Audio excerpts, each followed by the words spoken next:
Hello बच्चों, आप लोग स्वागत है साइंस मस्तिष्क क्लासेस में। आप लोगों को आज पढ़ाने जा रहे हैं हिस्ट्री, जिसमें अमेरिका का स्वतंत्रता संग्राम कैसे हुआ था उसका पूरा बताएंगे। आज पढ़ना है भौगोलिक दूरी। आज का टॉपिक है भौगोलिक दूरी। इसके पहले भी हम लोग पढ़ चुके हैं। जो कारण था उन लोगों को बताए थे, उसमें पूरा बता दिए थे। अब आज पढ़ना है भौगोलिक दूरी। इसको पहले लोग कुछ रिविजन करा लेते हैं,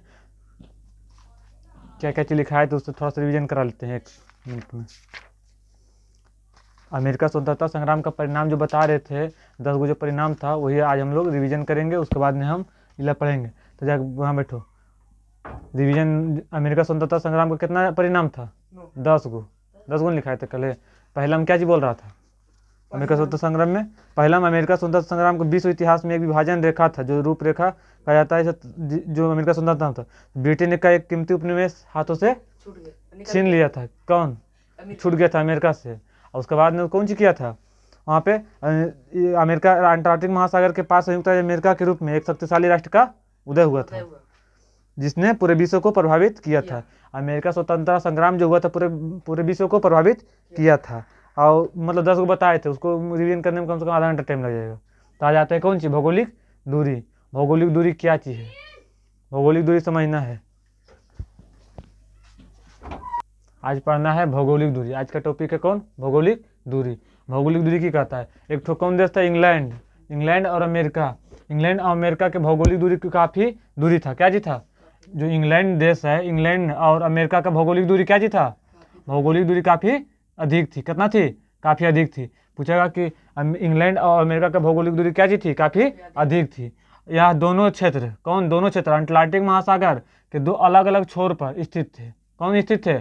इंग्लैंड और अमेरिका। पूछेगा इंग्लैंड और अमेरिका, इंग्लैंड और अमेरिका किस महासागर के 2 छोरों पर स्थित थी? अटलांटिक महासागर के 2 अलग अलग छोरों पर स्थित थी। जैसे मानो कि देखो, बीच में नदी बह रहा है, योपरी नदी है, योपरी नदी बीच में नदी है, तो ई छोर और ई छोर पर, मानो एक छोर पर इंग्लैंड, एक छोर पर अमेरिका स्थित था। तो क्या कर दोनों छोर पर कौन स्थित था? इंग्लैंड और अमेरिका की भौगोलिक दूरी काफ़ी अधिक थी। ये टॉपिक तो पहले समझ में आ रहा है कि इंग्लैंड और अमेरिका की भौगोलिक दूरी क्या थी? काफ़ी अधिक थी। यह दोनों क्षेत्र अटलांटिक महासागर के 2 अलग अलग छोर, अटलांटिक महासागर 2 अलग अलग छोर पर क्या था? स्थित था। कौन कौन स्थित था? इंग्लैंड और अमेरिका अटलांटिक महासागर के 2 अलग अलग छोरों पर स्थित था। यहाँ तक समझ गया? क्योंकि उस समय यातायात एवं संचार साधनों का अभाव था। क्या जी था? भाव था। यातायात मतलब वाहन गाड़ी का आना, ट्रक मोटरसाइकिल गाड़ी उड़ी मतलब कौन जी था? और संचार मतलब फोन फान अटर पटर क्या जी था? भाव था, मतलब अभाव था उसमें। कौन चीज मतलब उपस्थित नहीं था।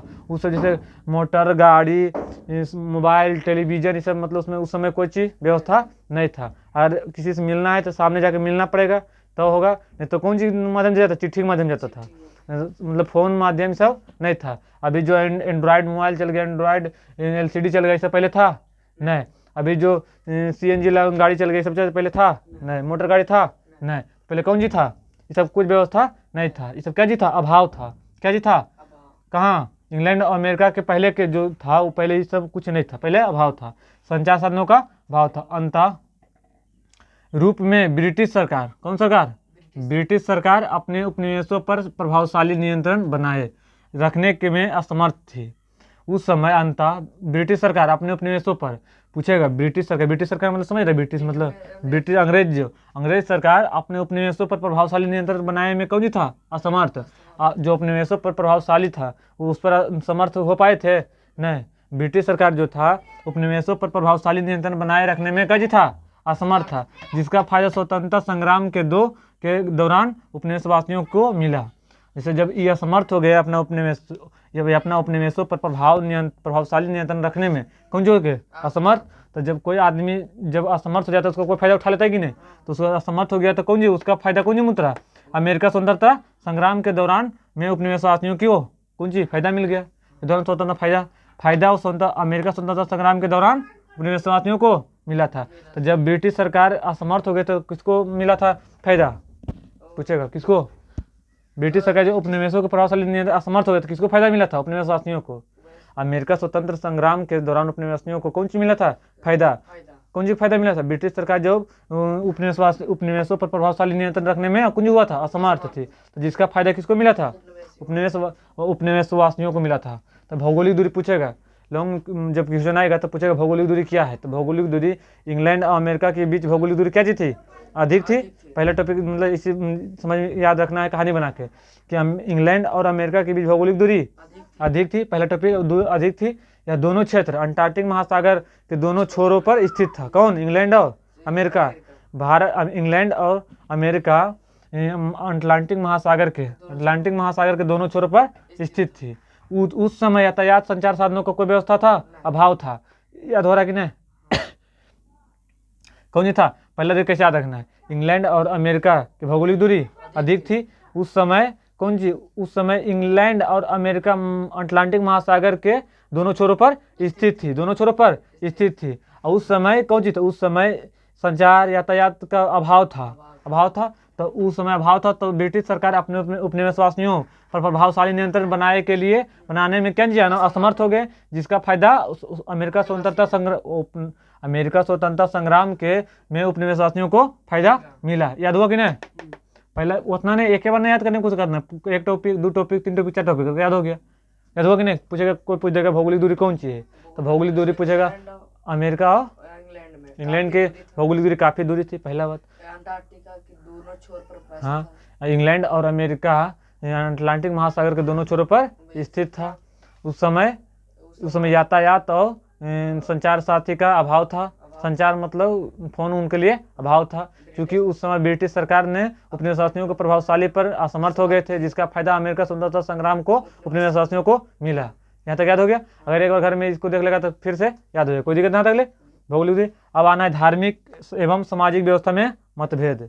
धार्मिक मतलब धर्म, धार्मिक, सामाजिक मतलब समाज व्यवस्था के मतभेद।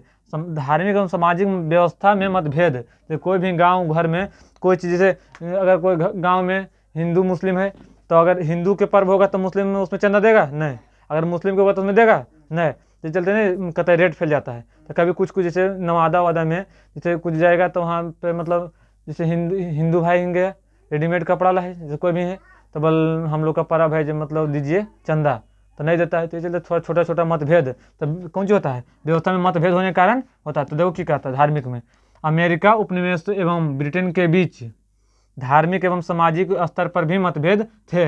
अमेरिका में उपनिवेश एवं ब्रिटेन के बीच धार्मिक एवं सामाजिक स्तर पर भी मतभेद थे। जैसे अमेरिका में और कौन देश में, ब्रिटेन में, अमेरिका और ब्रिटेन में के बीच, अमेरिका और ब्रिटेन के बीच कौन सी के मतभेद थे, सामाजिक, धार्मिक और सामाजिक स्तर पर, धार्मिक और सामाजिक स्तर पर मुख्य थे मतभेद। तो पूछेगा धार्मिक और सामाजिक व्यवस्था में मतभेद कैसे था, तो अमेरिका उपनिवेश एवं अमेरिका, चाहे ऐसे लिखना, अमेरिका एवं ब्रिटेन के बीच धार्मिक एवं सामाजिक स्तर पर मतभेद थे। जहाँ एक ओर कैथोलिक लोग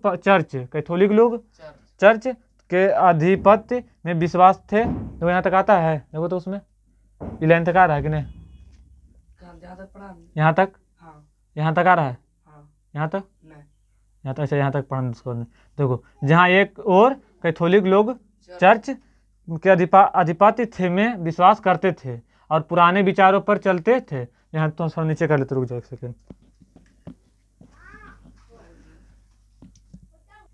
चलो आप समझो की बोला था, धार्मिक एवं सामाजिक व्यवस्था में मतभेद। तो अमेरिका और ब्रिटेन के बीच कौन चीज मतभेद था, धार्मिक और सामाजिक स्तर पर मतभेद था। जहाँ एक और कैथोलिक लोग था, जहाँ जैसे देखो अमेरिका अपने में तो एक लोग कौन था, कैथोलिक लोग चर्च के आधिपत्य में विश्वास करते थे। जैसे कैथोलिक लोग जैसे हिंदू लोग हैं तो राम भगवान पर विश्वास करते हैं, तो उसी जैसे एग्जाम्पल है। तो कैथोलिक लोग कौन सी पर विश्वास करते थे, चर्च पर। कैथोलिक लोग चर्च पर आधिपत्य मतलब विश्वास करते थे और पुराने विचारों पर चलते थे। जैसे हम लोग भी जैसे पुराने विचार पर नहीं चल रहे हैं, जैसे संस्कृति सभ्यता, हम लोग का सभ्यता, जैसे एक गांव में जैसे कोई एक मतलब घर के बगल वाला बूढ़ा बुजुर्ग मर गया तो पूरा क्षेत्र, जैसे अगर ज़्यादा टोला मर गया तो पूरा ज़्यादा मुड़ाता है कि नहीं, तो संस्कृति सभ्यता कि नहीं, जरूरी नहीं था कि पूरा मुड़ाने था। तो कौन सी हम लोग का है, सांस्कृतिक सभ्यता। तो अब पूरे मतलब एक अगर गोटोली में मर गया तो पूरा गोटोली, अब पूरा चमटोली मर गया तो पूरा चमटोली मुड़ाता है कि नहीं, मतलब एक मारता पूरा मुड़ाता है कि नहीं। तो वही तरह से तो की करा, धार्मिक एवं सामाजिक स्तर पर मतभेद थे। जहाँ एक और कैथोलिक लोग चर्च के अधिकारी थे, विश्वास करते थे और पुराने विचारों पर चलते थे। वहीं दूसरी ओर अमेरिका के जनता ब्यूरिटन माताओं लंबी थी। धार्मिक उत्पीड़न से तबाह होकर प्रोटेस्टों एवं ब्यूरिटनों ने इंग्लैंड छोड़कर अमेरिका में सारण कर ली थी। कौन जी कर रहा है, देखो कि यहाँ समझना है कि अमेरिका अपने में से ब्रिटेन के बीच धार्मिक एवं सामाजिक स्तर पर कौन जी था, मतभेद था। जहाँ एक और कैथोलिक लोग कौन सी चर्च पर विश्वास करते थे, वहीं पुराने विचारों पर चलते थे, वहीं दूसरी ओर कौन सी पर चलता था, अमेरिकी जनता ब्यूरिटीन मताओ लंबी थी। कौन सी थी, ब्यूरिटीन मताओ लंबी थी। थोड़ा सा याद करना पड़ेगा, ब्यूरिटीन लंबी थी। धार्मिक उत्पीड़न से तबाह होकर, धार्मिक उत्पीड़न जैसे धार्मिक में जैसे कैसे रेट उठल जाता है मुस्लिम हिंदू में, तो धार्मिक उत्पीड़न से तबाह होकर प्रोटेस्टों एवं ब्यूरिटनों ने इंग्लैंड छोड़कर अमेरिका में सारण कर ली। जब इंग्लैंड में धार्मिक उत्पीड़न से तबाह होकर कहाँ चल गया था, अमेरिका में सारण कर ली थी। यहाँ तक उतार लो, उसके बाद आगे पढ़ाते। ठीक, अब चौथा आते हैं कौन, सप्तवर्षीय युद्ध का प्रभाव की हुआ था। तीन को कौन, तीसरा कौन था, धार्मिक एवं सामाजिक सुधार, और दूसरा भौगोलिक दूरी। भौगोलिक दूरी समझ में आ गया था। अब तीसरा धार्मिक स्वतंत्रता, जब ये भी समझ में आ गया था। चुप एकदम।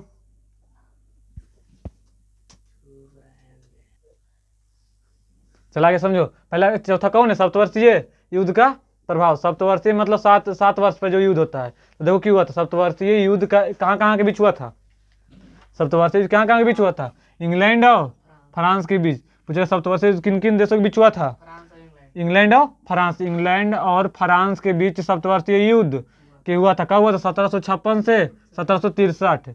तो देखो 56, तो 56 और 63 कई साल के अंतर है, 7 साल के। तो 6 7 13 होता है कि नहीं, तो 6 दो लास्ट में 6 है, यहाँ 13, तो 6 7 7 6 13। तो कितना 1756 से 1763 के बीच कौन युद्ध हुआ था, सप्तवर्षीय युद्ध। 1756 से 1763 के बीच कौन युद्ध, किन किन देशों के बीच इंग्लैंड और फ्रांस के बीच कौन युद्ध हुआ था, सप्तवर्षीय युद्ध। कब हुआ था, 1756 से 1763। 1756 से 1763 के बीच कौन युद्ध, सप्तवर्षीय युद्ध। कौन युद्ध, सप्तवर्षीय युद्ध। कहाँ कौन कौन देश के बीच, इंग्लैंड और फ्रांस के बीच सप्तवर्षीय युद्ध हुआ था। 1756 से 1763 के बीच हुआ था। इस युद्ध से पूर्व मतलब इस युद्ध के पहले, पूर्व मतलब पहले, तो इस युद्ध के पहले तक उपनिवेशवासियों इंग्लैंड से घनिष्ठ रूप से जुड़े हुए थे। मतलब वहां से, चलो अब आते हैं कौन, सप्तवर्षीय युद्ध। यहाँ समझो, ये लड़का यहाँ समझो सप्तवर्षीय युद्ध के प्रभाव। सप्तवर्षीय कहाँ कौन कौन देश के बीच हुआ था, इंग्लैंड और फ्रांस के बीच कौन युद्ध, सप्तवर्षीय युद्ध। 1756 से 1763 के बीच हुआ था कौन युद्ध, सप्तवर्षीय युद्ध। 1756 से सप्तवर्षीय युद्ध, सप्त से 7, तो कई सप्तवर्षीय कई साल चला था, 7 वर्ष। कहाँ कौन कौन देश के बीच, इंग्लैंड और फ्रांस के बीच, 2 देश के बीच सप्तवर्षीय युद्ध चला था। 1756 से 1763 के बीच हुआ था। इस युद्ध के पहले तक उपनिवेशवासियों इंग्लैंड से घनिष्ठ रूप से जुड़े हुए थे, मतलब जकड़ कर जुड़े पहले, मतलब वहीं मतलब ज्यादा जैसे संबंध वहां से बनता था। कहाँ से, उपनिवेशवासी इंग्लैंड के से घनिष्ठ रूप से जुड़े हुए थे, क्योंकि वे कनाडा से फ्रांसीसियों के विरुद्ध अकेले अपनी रक्षा करने में असमर्थ रहे थे। यहाँ समझे लड़का की कह रहा है कि क्योंकि वे कनाडा में, कहाँ, कनाडा उद्देश्य है, कनाडा में फ्रांसीसियों के विरुद्ध अकेले अपनी रक्षा करने में असमर्थ थे। समर्थ है क्या, असमर्थ है, असमर्थ मतलब उसमें समर्थ नहीं हो पाए थे। कहाँ से, फ्रांसीसी के विरुद्ध अपने अकेले रक्षा करने में समर्थ हुए। लेकिन इस युद्ध में, कौन युद्ध में, सप्तवर्षीय युद्ध में फ्रांस की पराजय के साथ ही यह भय समाप्त हो गया था। तो पूछेगा कि सप्तवर्षीय युद्ध में किसकी हार हुआ था, फ्रांस की क्या हुआ था, पराजय मतलब हार होता है। इंगला तो वहां से इंक किसमें डालना होता है। सप्तवर्षीय युद्ध में किस देश का हार हुआ था, फ्रांस का क्या हुआ था, हार हो गया था।